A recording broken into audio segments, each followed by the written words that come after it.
ಹತ್ರ ಇಲ್ಲ ಅಂದರೆ ಏನಾಯಿತು, ಸಿದ್ದು ಹತ್ರ ಇರಬೇಕಲ್ಲ ಎಂದರು ಶೋಭಾ ಅಸಹನೆಯಿಂದಲೇ.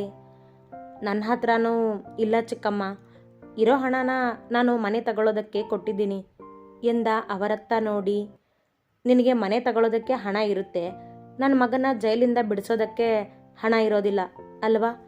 ಒರಟಾಗಿ ಕೇಳಿದರು. ಅವ ಮಾತನಾಡಲಿಲ್ಲ.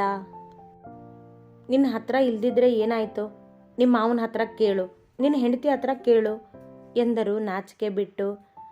ಇಲ್ಲ ಚಿಕ್ಕಮ್ಮ, ಅವ್ರ ಹತ್ರ ನಾನು ಹಣ ಕೇಳೋದಿಲ್ಲ ಎಂದ ನೇರವಾಗಿ.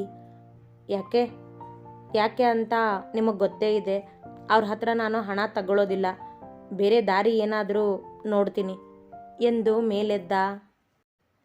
ನಮಗೋಸ್ಕರ ಹಣ ಕೇಳು ಅಂದರೆ ಕೇಳೋಕ್ಕಾಗೋದಿಲ್ಲ ನಿನಗೆ. ನೀನು ಅವ್ರ ಹಣದಿಂದಾನೇ ಮನೆ ತಗೊಂಡಿದ್ಯಾ ಅನ್ನೋದು ನನಗೆ ಗೊತ್ತಿಲ್ಲ ಅಂದ್ಕೊಂಡಿದ್ಯಾ ಸಿದ್ದು?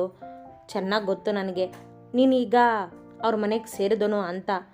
ನಾನು ನನ್ನ ಮಕ್ಕಳು ಇಲ್ಲಿ ಹೇಗಿದ್ದೇವೆ ಅಂತ ಒಂದು ಸಾರಿನೂ ವಿಚಾರಿಸಲಿಲ್ಲ ನೀನು.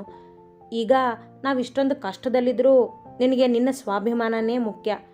ಇರಲಿ ಬಿಡು, ನನ್ನ ಮಗ ಜೈಲಿನಲ್ಲೇ ಮಾಡಿರೋ ತಪ್ಪಿಗೆ ಅನುಭವಿಸ್ತಿದ್ದಾನೆ, ಅನುಭವಿಸ್ಲಿ.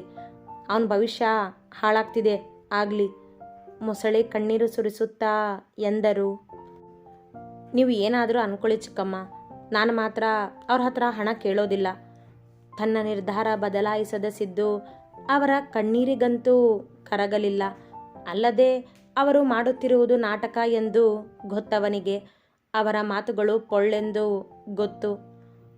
ನೋಡ್ರಿ, ನಿಮ್ಮ ಮಗ ಹೇಗೆ ಹೇಳ್ತಿದ್ದಾನೆ ಅಂತ. ಮೊದಲೆಲ್ಲ ತಂಗಿ ತಮ್ಮ ಅಂತ ಪ್ರೀತಿ ತೋರಿಸ್ತಿದ್ದ, ಈಗ ಹೆಂಡತಿ ಬಂದ ಮೇಲೆ ತುಂಬ ಬದಲಾಗಿದ್ದಾನೆ.